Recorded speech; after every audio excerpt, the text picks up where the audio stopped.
What is this going out on, or is it just a live broadcast, and do we have to behave ourselves? You do not have to behave yourselves. This is going on our Facebook page, also on the YouTubes, and we're live right now. So whatever it is, we're... Ladies and gentlemen, thank you for tuning in to a surprise panel. This is... We didn't even announce it until a couple of hours, and technically we didn't even announce it. I just said that we might do a surprise panel, and we would leave you shivering in antici until now. So, ladies and gentlemen, we are an hour earlier than we usually are for our quarantine panels, and we're here to talk about a very Halloween-y topic, Rocky Horror Picture Show. Woo! This is the 45th anniversary, but I much like Brad and Janet coming in out of the rain. Having this party alone. Ladies and very gentlemen, rainy here too today. It is. It is. I So just didn't go outside. Why would you go outside? What's the point? I hate what it does to my hair. So here, let me go around and introduce. Whoa, that's me. Right there. Let's go around and introduce everybody. One internet below myself. She is. You've seen her in live action on the Classic Track and on our quarantine panels. Felicity, how are you? I'm good. I guess I should put something in my name about the Flopcast. I'm the mayor of Chicken Town. I'm affiliated with the Flopcast on the ESO network, and yes, I was doing some panels during Dragon Con on this track, and having a great time. We're the best. This is the most fun thing you can possibly have, and joining us for the first time in live action, and well, you're not in live action, we're all virtual. Joining us for the first time on the quarantine panels, Rick, how are you, sir? I'm astounding and fleeting. How are you? Nice. I am excited to have you guys here. There's only 80 to 100 years of sci-fi TV and movies that we have to cover on the American Sci-Fi Classics Track, and usually our pals at the Horror Track, when we're in live action, they'll do something on Rocky Horror, and I believe multiple times at Dragon Con and everywhere around the world, they do live performances of Rocky Horror there. But since we're not there and we're here, let's just talk about the Rocky Horror Picture Show. Felicity, what is your relationship to the Rocky Horror Picture Show? I started going, I would say probably around 1986. So I was taking some theater classes. I was also doing drama in high school, but it was another girl in the theater class who we would call now a goth. We called her a punk at the time, but she was into Rocky Horror and was interested in inducting me, a Rocky Horror virgin, into the cult. So we went. It used to play in Harvard Square at the Harvard Square Theater every Friday and Saturday, I think for many years. So we went one week. Didn't quite know what I was getting into, but I enjoyed it. And the odd thing is that after I got home and was telling my dad about it the next day, he said, "That sounds cool. I want to go." And from then on, our usual mode of getting to Rocky Horror was piling into my parents' station wagon and driving to Harvard Square and going to Rocky Horror with my dad, and then going to IHOP on the way home. Nice. I don't think I could have coped going to Rocky Horror with my parents. Yeah, everyone. And when when I doing drama club in high school, this quickly caught on, and we would kind of typically do it as a cast party. at the end of a production, we would do this again with my dad, and everyone's like, "Your dad's so cool," and I'm like, I kind of wish my dad would just be a dad and let me be a teenager. He's having his second teenagerhood, but was not as cool to me as it was to everyone else. But that was the way we did it back in the 80s. And after that, I saw it, a dozen times or so. And after that, I saw it at least, I think in college. I know that there were people who were into it. I remember them projecting it on the side of the library building so we could all watch it outdoors. Might have gone a few times after I came back from college, and eventually the Harvard Square Theater stopped showing it and closed down, as unfortunately many of our movie theaters in the Boston, Cambridge area did. So the last time I saw it was probably 5 or 6 years ago at another Convergence. Oh, neat. So they regularly do a showing and even had like a Rocky Horror themed room party. So fun. One year I decided, I need to go see this again. It's been a long time. So I've certainly built up a repertoire of, lines to yell at the screen, and probably don't remember about half of them. Some of them not so appropriate anymore. Yeah. They never were. They never were. Exactly. But certainly, ideas about gender and Sure. The gender spectrum and the trans community have certainly changed things, and we're all more enlightened now. So some of the things felt a little bit weird, but it's something that definitely influenced my my teenagerhood and young adulthood, and yeah, I'm a fan. I was obsessed with Tim Curry, but even before I actually first saw Rocky Horror, it was actually Legend, which I'm a little bit conflicted about because he was, the devil, big red muscular Satan in that. So, but yeah, I the best part of that movie. Yeah, I developed a fascination with Tim Curry that's lasted to this day. He elevates everything he's in, even Oh, even a bad yeah, movie if he's in it. We watched The Shadow. Was it The Shadow? Oh, I'm sorry. Yeah, well, it was for science. It was actually for this track at DragonCon. It's my fault. It's your fault. That's why she watched it. Yeah, my husband Kevin was on a panel that covered The Shadow. Actually, the worst thing we watched was The Phantom.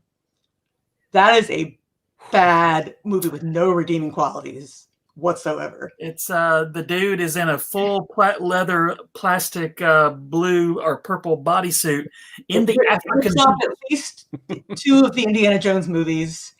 Christy Swanson is the love interest, and that's got to be the least chemistry I've ever seen on screen. So Rick, Hi. Rocky Horror. Wow, my Rocky Horror pedigree goes way back. It was the first R-rated movie I ever saw. I think I was 16. We thought we were going to see a horror movie. I didn't get it at the time.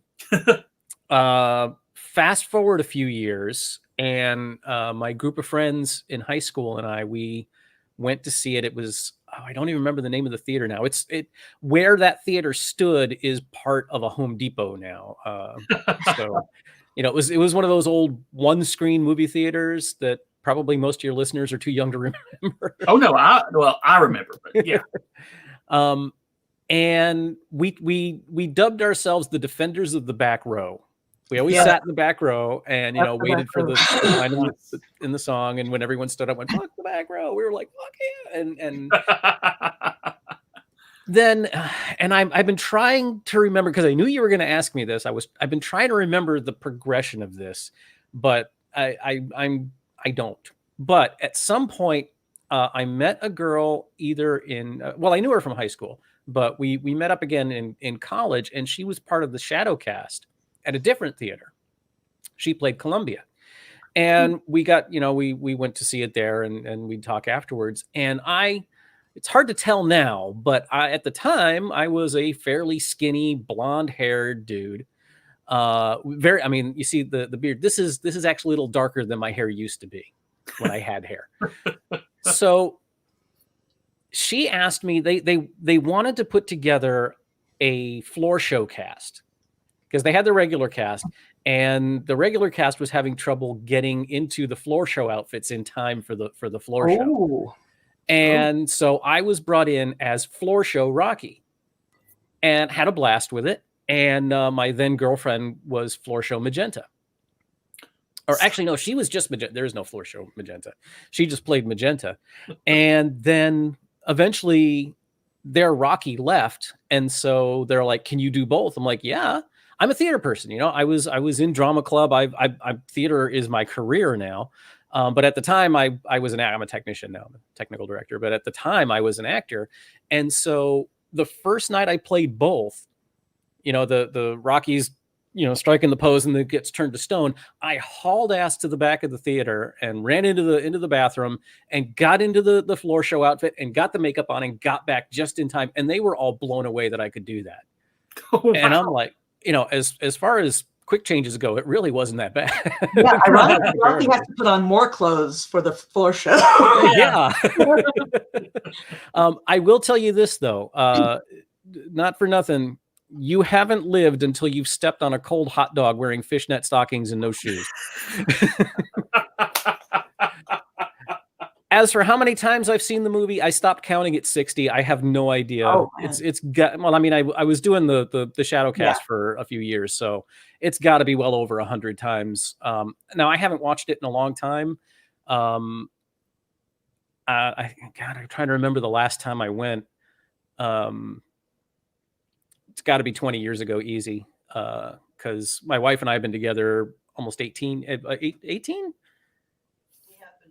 Yeah, we just had our 18th anniversary, and I hadn't been since, you know, before we met, so it's been a while, but it's still in here. I mean, every line, every syllable, every song. I have come this close to doing the stage show several times, and something's always happened.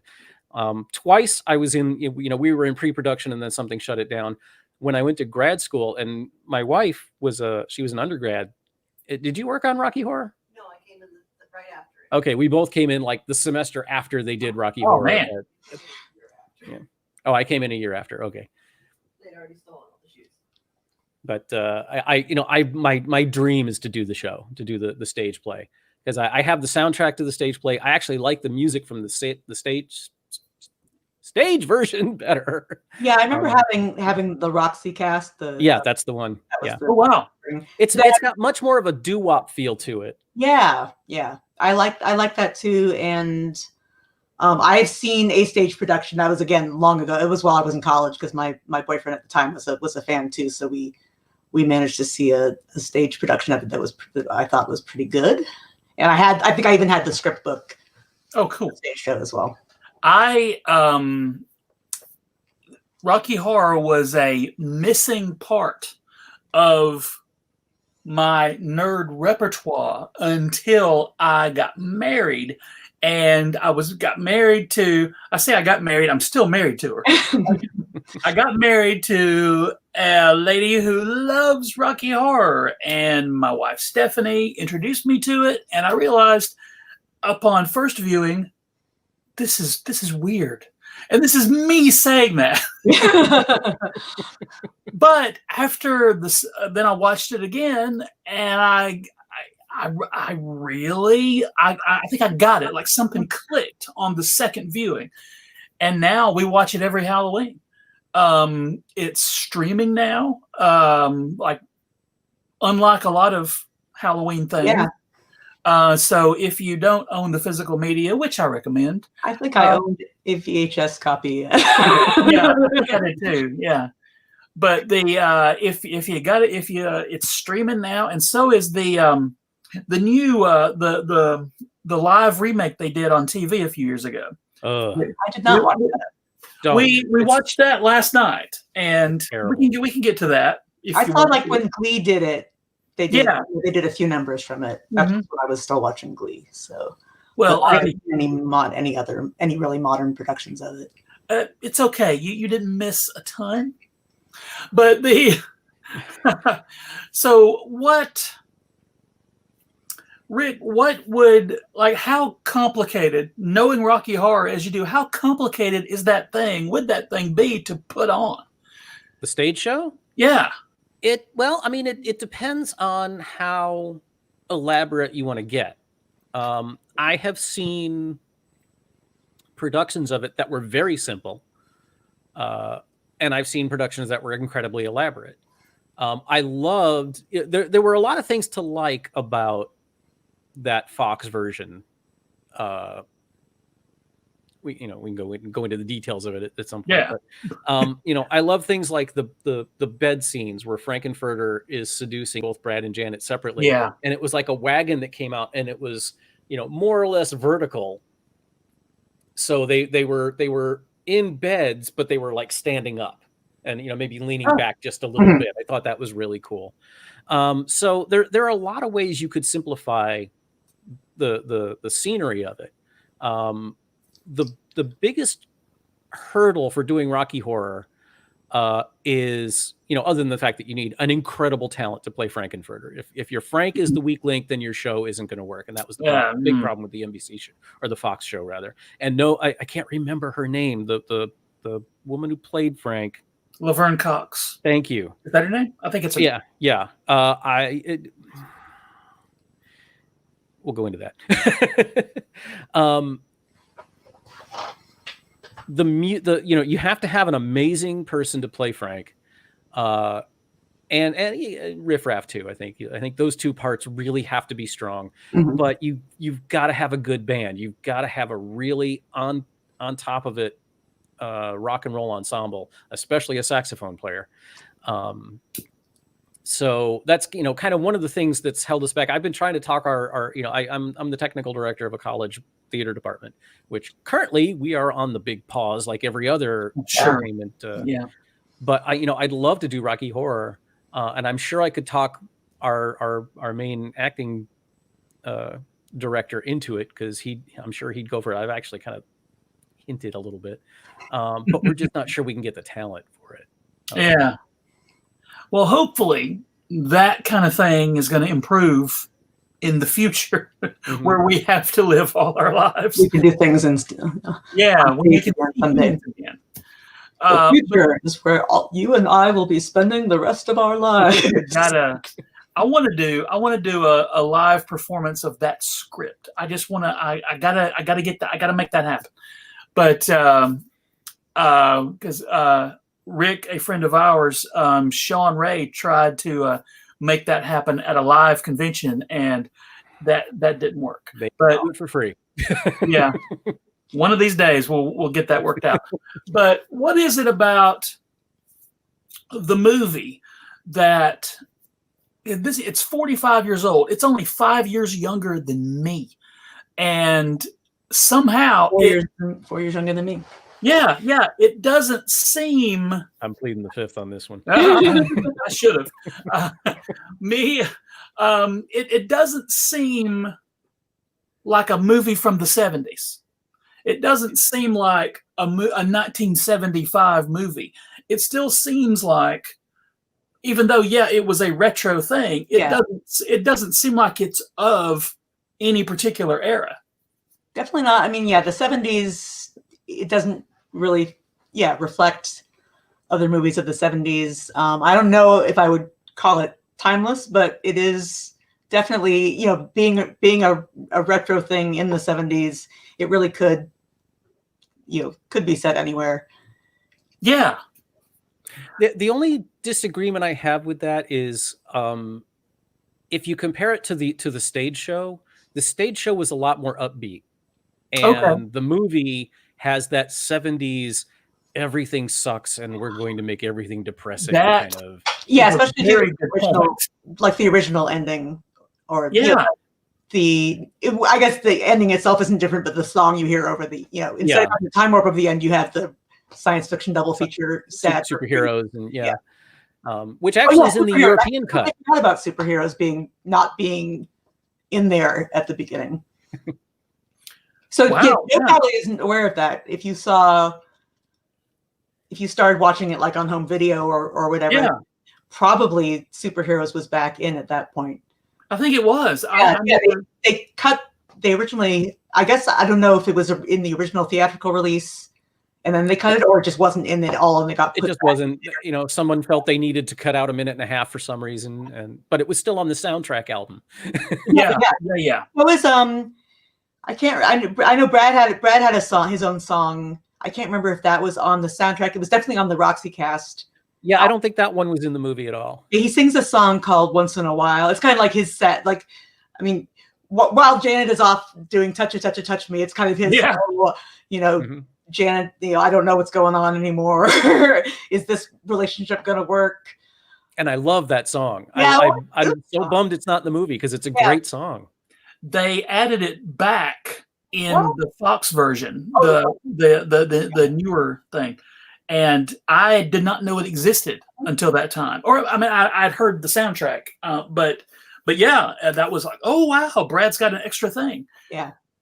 But the, amongst the, what I really enjoy about the movie, the original movie, is the interplay of the cast. Tim Curry, of course, is here, but everybody else kind of meets him up there.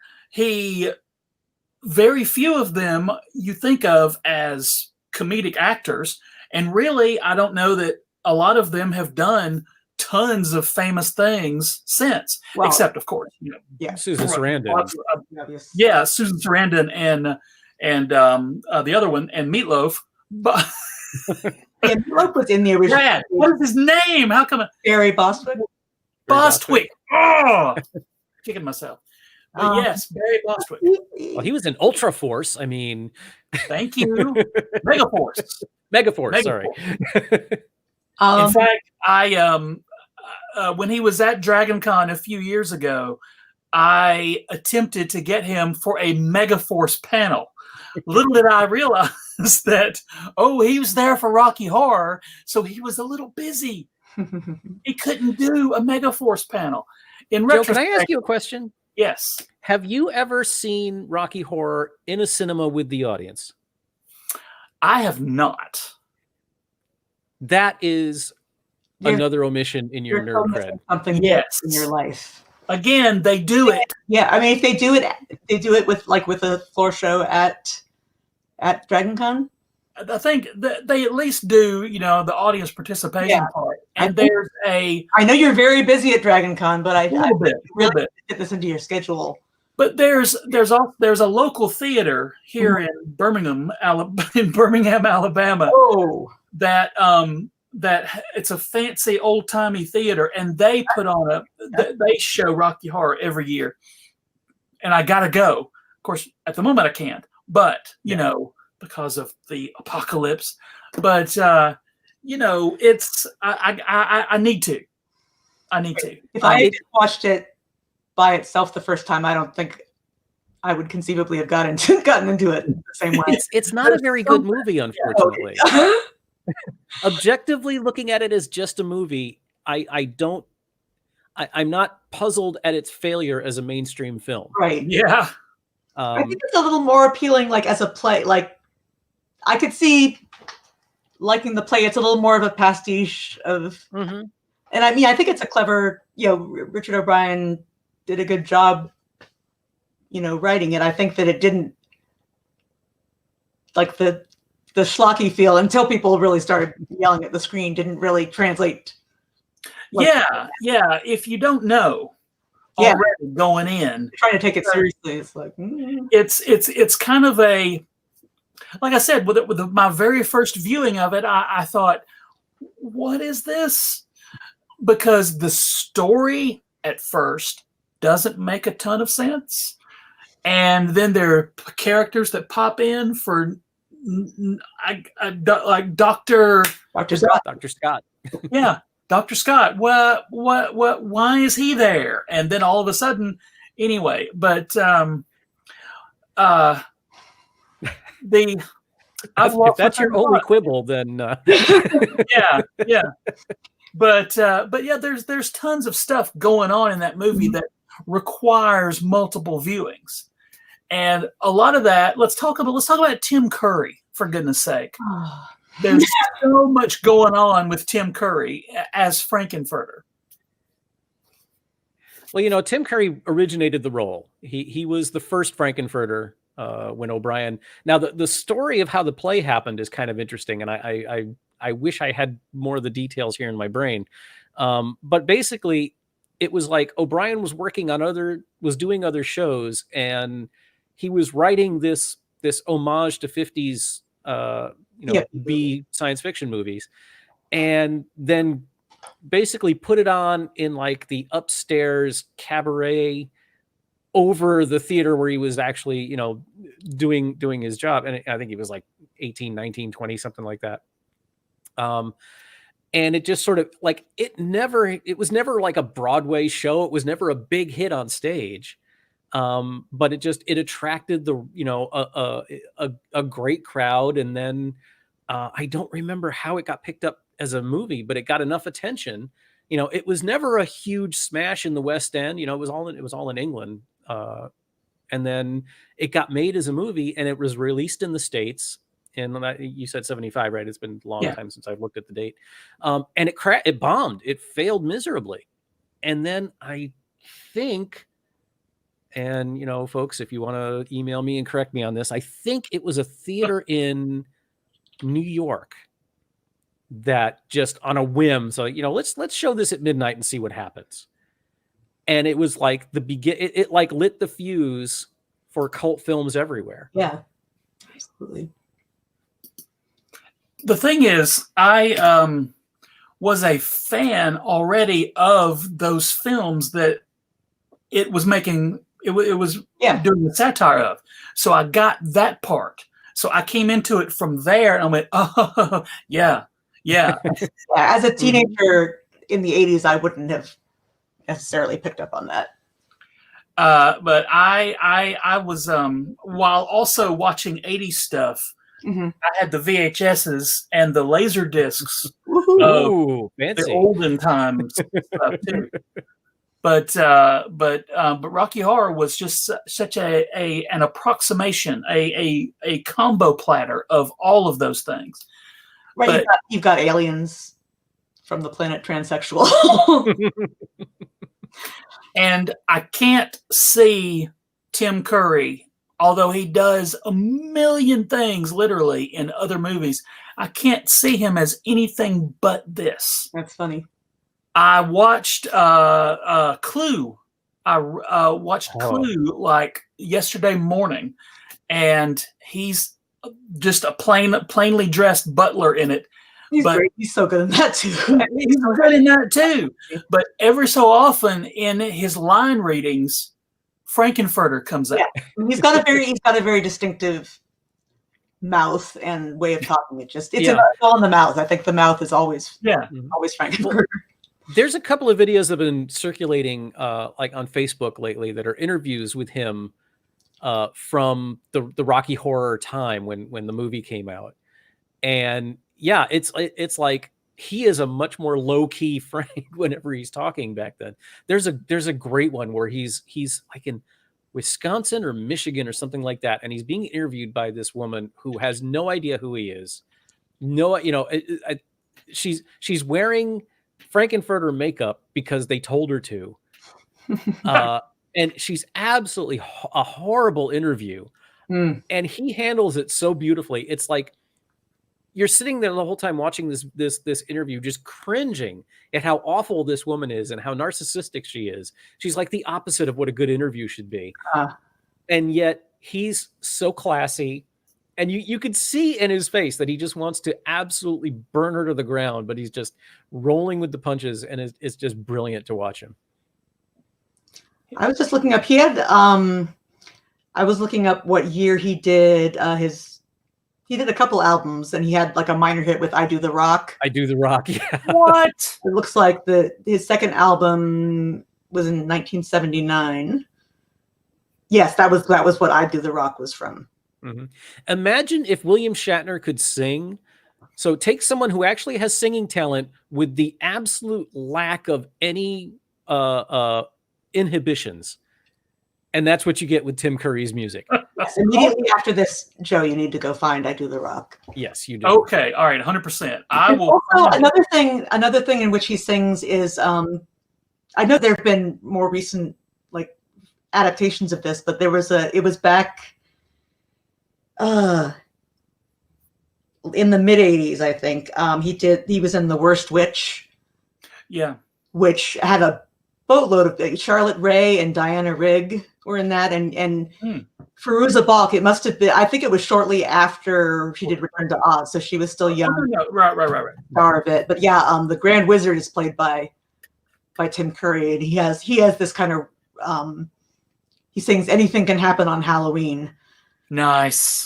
In a very sensual. He's like the heartthrob. He's like the one that all the girls have a crush on. Honey, it's Sharon's bedtime. So definitely, that should be findable somewhere as well. At least his musical number, which I have. I'm gonna put that in the show notes. That's he's just, it's so much fun to watch him because like the videos, I Do the Rock is a fine song. There's nothing wrong with it, but the video is kind of cringy. And a lot of his videos are kind of cringy, but you've got to admire his absolute commitment to whatever he's doing. No matter what. Yeah. So here's a weird thing. Okay. Apropos of nothing. When I don't think this is even connected, but when I first saw Flash Gordon, which I adore, like the biggest like surprise for me was that, oh my God, that's Richard O'Brien. Like, oh, that's Timothy Dalton. Wait, Richard O'Brien. I was much more excited to see Richard O'Brien. Yeah. Because that's the only other thing I've ever seen him in. But in my head, I conceived of like doing like a double feature with Rocky Horror and Flash Gordon, but using the same shadow cast. You could have like Rocky and Flash. You could have like Aura be the dude who plays Rocky could just be Flash. Yeah, the Flash Rocky was definitely the easy one. But I tried to come up with a correspondence where you could do. I would still like to see a shadow cast of Flash Gordon. I don't know if anyone's ever done that. I've never seen one. Oh my gosh! I think you have just invented something great. Now we just have to make it happen. Because I know that there's the Rocky Horror group here in St. Pete. There's actually a few people in it that were my students when I taught high school 12 years ago. Oh. Are now they're part of the founders of this group. But they, not too long ago, before of course the boom fell on all of us, they were doing shows with a group called Crazy Random Happenstance. They're a Dr. Horrible shadow cast. But I've never heard of a Flash. That would be awesome. That's brilliant. Well, we gotta. That's the only thing that would make it a little bit weird, because you usually, like, I know people. I know there's been shadow casts at like Nightmare Before Christmas. Yeah. At some people used at one of the comedy music conventions that my husband Kevin has gone to. They did a shadow cast of UHF. Nice. Weird Al's movie. Yeah. Hang on. No, that's not a musical. So, do you guys mind if my 9-year-old pops in to say goodnight? No, for goodness sake. Okay, hang on. I'm going to turn up the volume so she can hear you. Come on, honey. She anytime I'm doing a show, she wants to pop in. So, oh, hey, Sharon, this is Joe and Felicity. Hi. I've met you before. I've seen you on videos before. Yes, you have. You remember when I was doing the at-home con and we were like watching the Bad Captain America movie and you popped in? He's blocked it out. That's yeah. Good call. Anyway, we're in the middle of a show, so say goodnight. Say goodnight to them. Good night, monkey. Okay. So good. Pack. Okay, go on. Come on, go. Yeah, that's so awesome. So on Saturday, you may already know this, but they're doing the Wisconsin Democrats are sponsoring a online production of Rocky Horror. Oh, really? Yeah, with Tim Curry. So I mean, wow. how much he's going to be involved, but he will at least be on the Oh podcast. wait, I did see that, and I was wondering what. Poor, yeah. He's Go ahead. getting up there in age, and I haven't Well, he seen. had a stroke too last year. If you donate if you go to just search Wisconsin Dems Rocky Horror, and you make a small donation of anything you want. Like a lot of people have been doing fundraisers like this. I know they did. Yeah. I watched the Spinal Tap reunion. Oh my gosh, I didn't know that happened. Yeah, that was a couple weeks ago. That was for another state's Democratic Party. Oh, I gotta. I know they did a Happy Days one that AO did not want to have any part of because Democratic. Yeah, well, we didn't need him in it. No, I donated to the Star Trek one and then forgot to watch it. But I believe Tim Curry had a stroke right around the time of the Fox production, because he came in and he played the Criminologist. Yes. And we've got hang on, we'll have a last minute cameo, not a last minute cameo, from my co-director Gary Mitchel. Gary, whatever happened to Saturday night? it's and Gary. much like Meatloaf, now we have to kill you and you go away after like 5 minutes. I've already had dinner though, so I'm full. Oh, okay, yeah. I think a lot about Meatloaf because no one wants Meatloaf again. Yeah, the excellent podcast Hit Parade from Slate Magazine covered Jim Steinman. A large portion of that involves Meatloaf, and they were both theater. Jim Steinman obviously is a theater person, and he and Meatloaf met through doing theater. So, but what's interesting is they point during the time when Jim Steinman had his biggest hits, he and Meatloaf were estranged. Due to some contractual obligations. So Meatloaf could have sung "Total Eclipse of the Heart" and "Making Love Out of Nothing at All," but they went to Bonnie Tyler and Air Supply respectively, and they were number 1 and 2 on the charts at the same time. I made the right call. But have you ever heard when Steinman tried to do what was it called, Bad for Good? It was like pretty much everything that was on Bat Out of Hell 2 was Steinman singing it himself, and it just Steinman and Meatloaf is a magical team up. Yeah, it definitely. Yeah. That's the way it's meant to be, and of course, I mean, some of the songs have been recorded more than once.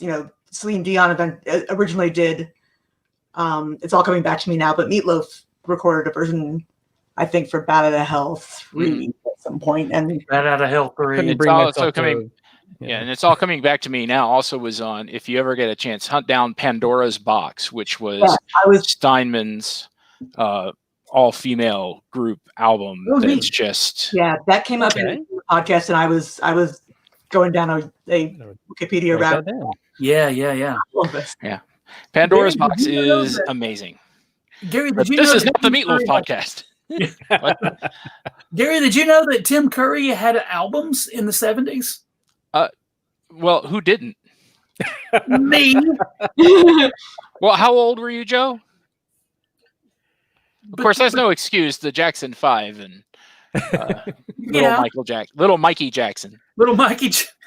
But apparently, can we play videos in this, or how does that work?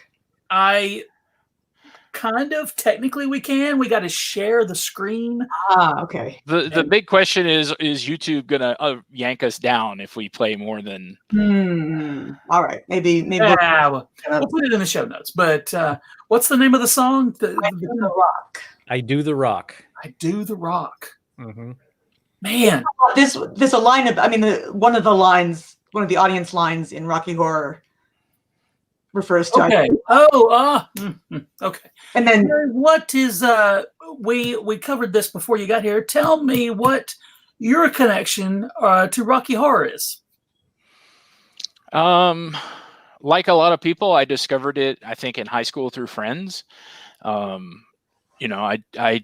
started taking drama in high school and got dragged to a live show at a theater that was been playing it for ages every Saturday night. and got to see it. Unfortunately, at that time, it was in Greensboro, North Carolina, and the like I said, it was like 87, so the crew was kind of, instead of a full cast, it was down to basically like 2 people, which was kind of sad. I mean, it was still fun to do, but I still remember at one point, one guy who was really into it standing up and screaming, "Why are we all getting into this?" Like, well, you're not helping.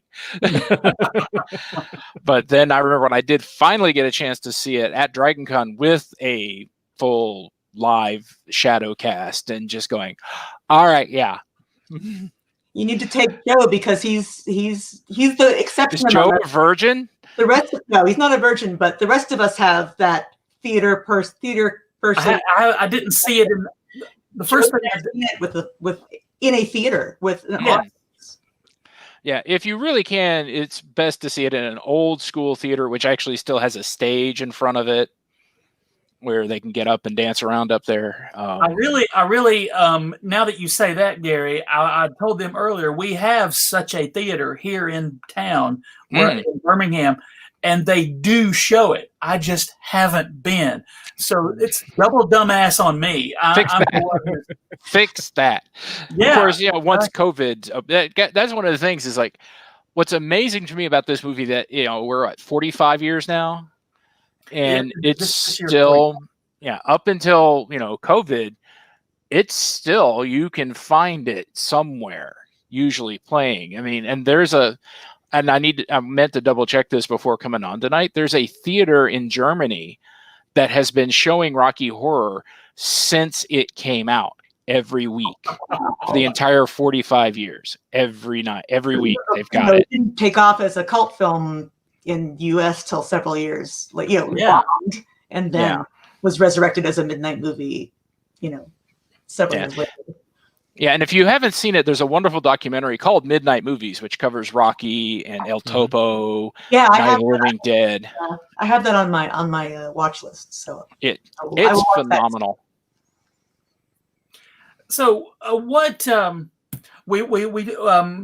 we talked a little bit about Tim Curry, and we should just do a whole panel about Tim Curry. I think we'll put that on the list. He's been in a few things. I think we can do that. Can I come back to that, please? Yeah, 100%. So we've already got the cast set up, so we're good. But what I want to kick it around to everybody who, besides Tim Curry, because I think everybody says Tim Curry, and rightly so. But who in the Rocky Horror cast do you think is underrated? Like, who do people underrated as far as cast members in the movie or the main production? Rocky himself. I think he doesn't get enough. I mean, it's not that complicated of a role, but it's, he's the title character, for crying out loud. I can't remember the actor's name, but I from what I understand, he did not appreciate the popularity the movie got, and really has wanted nothing to do with it. Oh no! Oh man! Yeah. Well, even Tim Curry was like that for a little while too. He's like, "Please stop asking me about this movie, dude." Peter Hinton, especially because he had a few people like Peter Hintwood, but Tim Curry had like people coming on to him in very uncomfortable ways as well, which is part of the reason he was like, yeah. Well, I'm sorry. I am not. I generally don't swing both ways, and I've been happily married for almost 20 years now. But damn, Curry was pretty. I like Charles Gray as the narrator. He's very good, and you can't help but think of him as Bond villain, right? Yeah. Gray, but was he the first Blofeld, or did he get a name when he was the? I do not know. I know this by osmosis. I'm actually not a Bond. Okay, yeah, I'm not a huge Bond fan either. Oh, okay. I know he was in one of them. I just can't remember if he was Blofeld or Diamonds Are Forever. Oh, okay. So yeah, I gotta say, Richard O'Brien is not underrated. He's the second rated. movie. I gotta say, so Patricia Quinn and Little Nell, was that her Little name? Nell, yeah. Little Nell. Nell Campbell, but yeah. Patricia Quinn is I saw her at Gallifrey one year because she was in a Doctor Who episode in the late 80s. Nice. She's a bizarre person. And she's sadly no longer with us. Interview. Yeah. I tried. Yeah, I've seen her at Dragon Con a few times in the Walk of Fame, and she definitely seemed like a trip. That definitely. Now, Little Nell was in the Fox show really? With Tim Curry. She was like sitting on his desk. That's right. Yeah, and it was that was one of the things about that show that was just really cringy because Curry should not have been on camera. He could barely speak. And then she's probably out as rated as she should have been. It's just, let's talk about that for a second, because that's the most. My hope is the Fox version, which kind of came and went. My hope is people learn about the original because of that. And it had some good parts. There was, I just watched it yesterday. I liked it. Here's what I didn't like. My main beef with it was everyone except Laverne Cox and Ben Vereen didn't seem like they were having a good time. Yeah.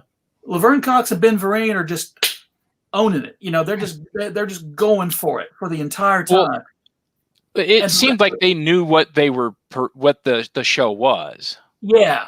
And everyone else, exactly. No one, like the actors playing Brad and Janet, were just reading their lines. It didn't seem like they were into it like Bostwick and Sarandon were. It didn't seem like they got it. And maybe that's not their fault. I don't know. But it didn't seem like it wasn't fun when it was anyone except Laverne Cox. And Ben Vereen was just hilarious throughout. He's Ben Vereen. He was Dr. I'm saying no. It's Ben Vereen. Yeah. He's going to be having. See, I didn't even remember he was there. Now I only saw my funny story. Well, maybe not. My wife and I, we were early cord cutters. We got rid of cable shortly after my daughter that you all just saw was born. Sweet. And so when they announced that they were showing that they were doing Rocky Horror as one of the live, we'd seen Hairspray and I think Hairspray was the only one they'd done at that point. Yeah. I had wanted to get a digital antenna so that I could watch football, but I was like, they're kind of expensive. And when they announced they were doing Rocky Horror, my wife was like, go get one. So we watched it live, and my wife has a much higher tolerance for bad movies and TV shows than I do. And even she was like, afterwards, she was like, eh. And I hate to say this because I love her. I love her as an actor. I love her as a person for, the advocacy she's done, for the representation that she shows people. But Laverne Cox was just not the right person to play Frank in that production. And the more the thing went on, and the less impressed I was with her, the more I hated myself for not loving her, because I wanted to. When I heard she was cast, I was like, that couldn't be any better. And she just didn't have the big personality to fill that role. Well, I wonder how much of it is, for me, the basic problem with that version is it's toothless. Yeah. Rocky should be dangerous. Rocky Horror should have an edge. It had an edge when it came out. It's maintained that edge. They're the different. If you go watch it in the live shows, they maintain that edge. There's a sexiness to it, a subversiveness to it that should be front and center. And they wanted to make a family-friendly Rocky, and it's not gonna work. That does. Yeah. I haven't actually watched any of these, live musicals. I I love musicals. I love, most of the originals of most of these. The originals. But it's like, I don't need to watch, millennials doing Grease. Yeah. It's sad when the snippets we saw on Glee had more edge to them. You know what? I did see when they did bits of Rocky Horror. I was remembering, I don't know if it aired on MTV or something like that, but they did a stage show, and I don't remember. I only remember one person in it, but that was Anthony Stewart Head played Frankenfurter. Mm-hmm. Yeah, he was on Broadway with it, I think, or off Broadway. Yeah, I know he did it in London with Craig Ferguson, which I wish I could have seen that. Broadway, yeah. I'm a big fan of his brother Murray Head. Mm. Yeah, the original Jesus Christ Superstar and Chess concept albums. One Night in Bangkok. Bangkok. Was that him? Yeah, that's Murray Head. I had no idea. Murray Head is Anthony Stewart Head's brother. I had no idea. Yeah. Until I was an adult, I thought Murray Head was a stage name because, there's no way that's this guy's real name. So, favorite song on the soundtrack, and then we got to get out of here, I think. I like, what was the song that I couldn't get out of my head until we started this thing? I've had a song stuck in my head for about 36 hours. And it's, okay, Gary, what's yours? They're all great songs, but I just always go back to, science fiction double feature. It's just a fun, great song, and it's a great homage to the 50s movies that the play is doing a run at. And there are some great cover versions of it. Voltaire has done a great cover version of it. And there is an album, I think it's the Rocky Horror Punk Show, which is a bunch of different punk bands doing covers of the songs, which is really nice. The cover is all the famous lips, but with lip piercings. Right. And the song that immediately pops into my head is Eddie's song, Whatever Happened to You? Oh, man. Yeah, and I got Meatloaf on the brain, so that's the one I'm going to go for. My favorite song to listen to is The Time Warp, and my favorite song to sing along with is Over at the Frankenstein Place. Oh, nice. Yeah, and look for on YouTube. Craig Ferguson again did a version of that for one of his Halloween episodes.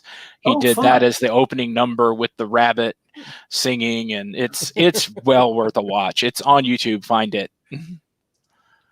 I will find it and put it in the show notes so everybody can watch it along with us. And superheroes, I think, is my favorite. That's what's been stuck in my head. But what I liked about Science Fiction Double Feature is that was one of the first songs that I understood those references. I'm like, hey, I know what you're talking about, buddy. But let's go around the horn and everybody tell everybody where you can find yourself. People can find yourself on the interwebs. Rick. You can find my show Starbase 66 and Open the Iris, which is a Stargate SG-1 watch-along show. And what else have I got there? Analyzing Doctor Who at starbasecommand.net. And that's where we hang out. Also, you can find me on the Cosmic Potato Podcast Network because they haven't kicked me out yet. Me either, as a matter of fact. Y'all keep asking me to do things. And let's see, one internet below you, Felicity. I am affiliated with the Flopcast at flopcast.net. I'm not one of the regular co-hosts, but I do some Patreon stuff and I do social media. So probably the best place to find me is at Flopcast on Twitter if you want to communicate with me. And by the way, Felicity, I love the artwork behind you. That's some really cool stuff. I need some more, a few more pieces, but I thought that was just a statement you were making, like the blankness of. Anyway, is that Baba Yaga's hut? Yes, there? it is. That's awesome. Being obsessed with chickens and being the mayor of Chicken Town, I'm very fond of. Nice. Gary Mitchell. Here. Yeah. You found me. Gary, I'm here. If you're looking for me on the Twitter, you can find me there. I'm probably going to be very, very political for the next 7 days. So, if that kind of thing isn't your bag, wait a week. Hopefully, everything will be fine in about a week. Yes. Yeah. And thank you guys for coming and hanging out early with us. We've only got 80 to 100 more years of classic sci-fi to get to. So we'll get around for the Tim Curry panel. Yes. Tim Curry panel is next up for this group of people. And thank you guys for coming and hanging out with us. Rick, Felicity, Gary, I'll see you in like a minute. How will you live with the antici? Say it.